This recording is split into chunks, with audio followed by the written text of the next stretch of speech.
Bonjour et bienvenue à cette première capsule du deuxième module. Nous entamons dans ce module la matière à proprement parler de 5e secondaire. Cette matière que je rappelle, vous servira à vous préparer pour le collégial. Donc, pour commencer, nous allons revoir brièvement les fonctions rationnelles et la fonction valeur absolue. Et en particulier donc pour la première capsule, la fonction rationnelle, et nous allons faire ça en 3 temps. D'abord, nous allons revoir les paramètres ABHK, avec la fonction de base, la fonction transformée et son graphique. Ensuite, nous allons faire un exemple bref pour trouver la règle de cette fonction, et finalement, nous allons résoudre une équation en lien avec cette fonction. Donc, commençons. Le tout devrait prendre à peu près 10 minutes, peut-être un tout petit peu plus.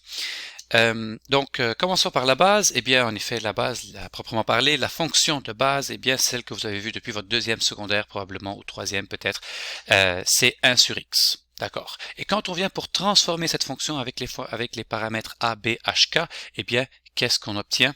On a toujours le a qui multiplie la fonction. On a toujours le b qui multiplie le x, on a toujours le h qui soustrait le x, et on a toujours le k qui additionne la fonction donc dans son entièreté.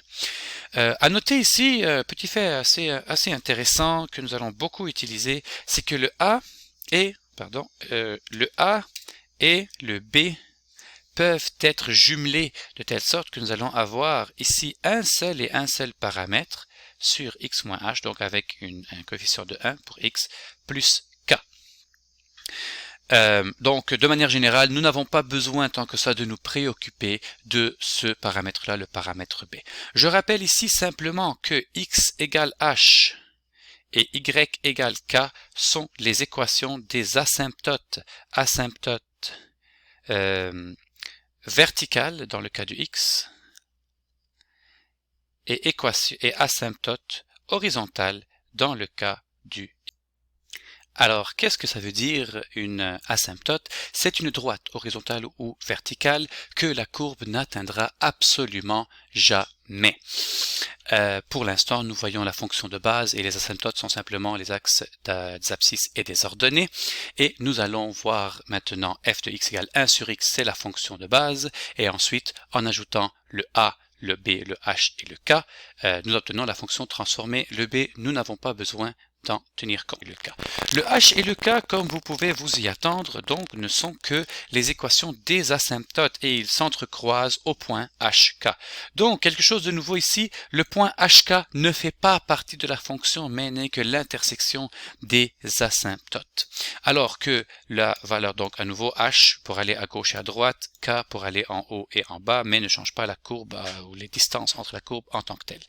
Alors que pour le a, lui, eh bien, il va étirer, donc je vais enlever ça pour un peu mieux voir, alors que le a, lui, va étirer verticalement ou compresser verticalement de telle sorte que ça change finalement la croissance ou la décroissance de la courbe. Lorsque le a est positif, remarquez que j'ai ici dans le cadran en haut à droite et en bas à gauche, les courbes sont là, alors que lorsque le a est négatif, j'ai eu une réflexion par rapport à cette asymptote-là, et puis je me retrouve dans le cadran en haut à gauche et en bas à droite. C'est tout simplement ça donc pour le graphique. Si je vais faire un petit exemple en lien avec ceci, je veux déterminer la règle d'une fonction rationnelle que j'appelle f, qui a les propriétés suivantes. Son domaine c'est R sauf 2, son image R sauf 5, et ce point-là est sur la courbe. Ça c'est une notation pour dire que 3 moins 12 fait partie de f, donc est sur la courbe. Alors, donc, prenons les informations qui sont assez de base. Quand je dis que le domaine c'est R sauf 2, qu'est-ce que ça vient m'indiquer? Ça vient m'indiquer que l'asymptote verticale, je l'écris au complet, verticale est d'équation x égale 2. Ou, en d'autres termes, ça vient me donner mon h. De la même manière, ici, ça vient m'indiquer que l'asymptote, cette fois-ci horizontale, est d'équation y égale 5. Ça vient me donner ici la valeur de k k égale 5. Donc, qu'est-ce que ça veut dire? Ça veut dire que si je prends la forme canonique, toujours parce qu'il existe d'autres formes, ici vous vous en rappelez peut-être, nous n'en parlerons pas dans la capsule, mais on en fait mention dans les exercices que vous avez. Donc, si je prends la forme canonique, la fonction f de x doit être écrite sous la forme a sur x moins h, h que j'ai déjà trouvé ici, on avait dit h égale 2, donc h est x moins 2, plus la valeur de k qui est 5, il me reste simplement à trouver a. Et pour ce faire, qu'est-ce que je fais? Eh bien, c'est souvent la même chose qu'on fait quand on a des fonctions et qu'on connaît et qu'on sait par où passent ces fonctions. Tout ce que nous avons à faire, c'est remplacer les valeurs parce qu'on sait que la valeur de x égale 3 et la valeur de y égale moins 12 vérifie absolument l'équation. Donc, en remplaçant x par 3 et y par moins 12, pardon, ça devient facile, je n'ai qu'à retrouver la valeur de a. Donc j'aurai 3 moins 2 égale 1, donc a plus 5 égale moins 12, et donc a égale à moins 12 moins 5 moins 17.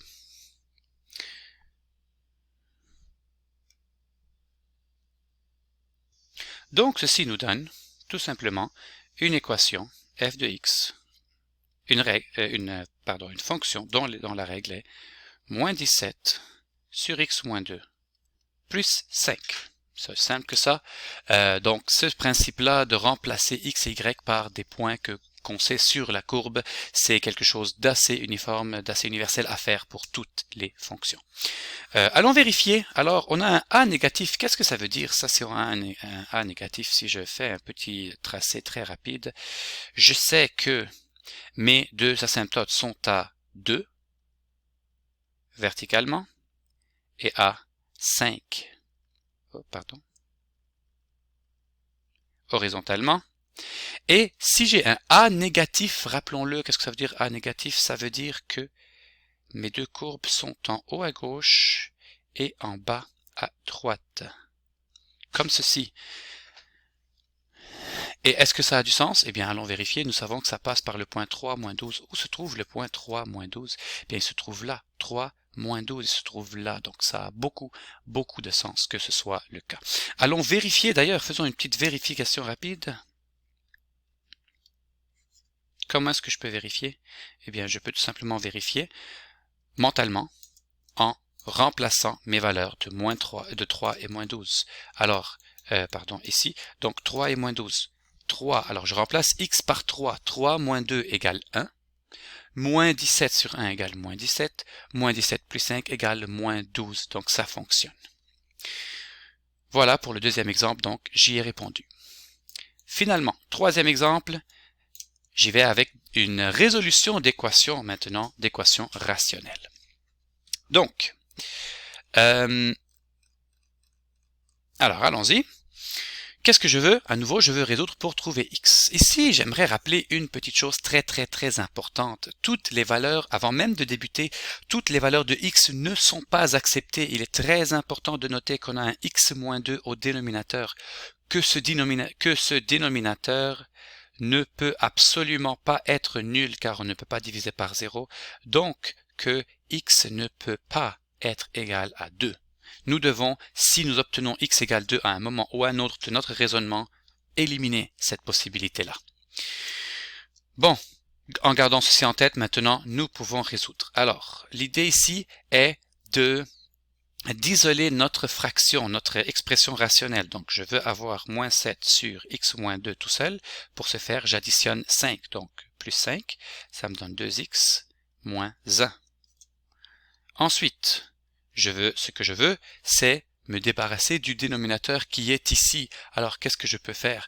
Tout en me rappelant que j'ai éliminé la valeur de x égale 2, maintenant, je peux tout simplement multiplier par x moins 2 des deux côtés. X moins 2. Je peux le faire seulement après avoir précisé que ce n'est pas égal à 0 parce que normalement, je n'ai pas le droit de multiplier par quelque chose de nul.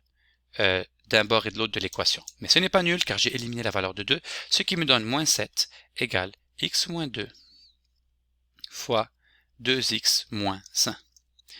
Et ça, je retombe, vous commencez peut-être à le voir, vous l'avez peut-être déjà vu, je retombe en fait sur une équation du second degré. Lorsque je distribue le tout, ça va me donner 2x au carré moins 5x plus 2. Je fais ça en une seule étape, là, si vous regardez ça rapidement, moins 2 fois moins 1, ça fait 2, x fois 2x, ça fait 2x carré, et puis ensuite j'additionne, moins x, moins 4x me donne moins 5x. Rappelons que les méthodes en général, sauf une, demandent d'avoir égal 0 lorsque j'ai une équation du second degré. Alors je vais amener le moins 7 à droite, m'en débarrasser. Je vais avoir 2x au carré moins 5x en additionnant 7. J'obtiens plus 9 de ce côté. Bon, qu'est-ce que je vais faire?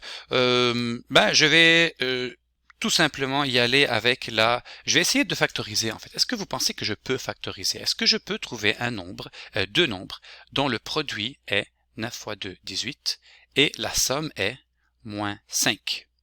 Deux nombres qui ont ce produit-là, 9 fois 2, et cette somme-là, 18 c'est 6 fois 3, 1 fois 1 fois 18, pardon, 2 fois 9, non, ça ne fonctionne pas, donc je ne peux pas factoriser, je vais passer à la formule quadratique directement, x égale moins b plus ou moins racine de b2 sur 4ac sur 2a. Donc moins b c'est 5, plus ou moins racine carrée de b2 c'est 5 au carré, c'est moins 5 mais peu importe, il est au carré, moins 4 fois a qui est 2 fois c qui est 9, sur 2a donc sur 4. Et donc x égale à 5 plus ou moins racine de, si je fais un petit calcul ici, j'obtiens 25 et ici j'obtiens 4 fois 2, 8 fois 9, 72. 25 moins 72, ça me donne moins 47, ça. Et là, dans un sens, je suis un peu soulagé. Pourquoi? Je viens d'avoir un négatif sous la racine et ceci, je le sais parfaitement, n'est pas un nombre réel. Qu'est-ce que ça veut dire tout ça? Pourquoi est-ce que j'obtiens ceci? Rappelons ce qu'on est en train de faire. Ce qu'on est en train de faire, c'est de trouver ici la valeur de x qui fait que cette équation sera vérifiée. Eh bien, je viens de trouver que cette valeur n'existe pas. Donc, x est tout simplement élément d'un ensemble vide. Il n'y a aucune valeur de x. Et si je vais vous montrer brièvement qu'est-ce que ça fait, ça c'est la fonction, non c'est pas vrai, ça c'est la fonction qui est à gauche, donc la fonction moins 7 sur x moins 2 moins 5, ça c'est la fonction qui est à droite, c'est la droite, et voilà, les deux ne se rejoignent absolument jamais. Voilà, c'est essentiellement tout ce que j'avais à dire sur la fonction rationnelle. Je vous laisse aller vous pratiquer un peu là-dessus et la prochaine capsule parlera un peu plus de fonctions valeur absolue déjà. Merci, au revoir.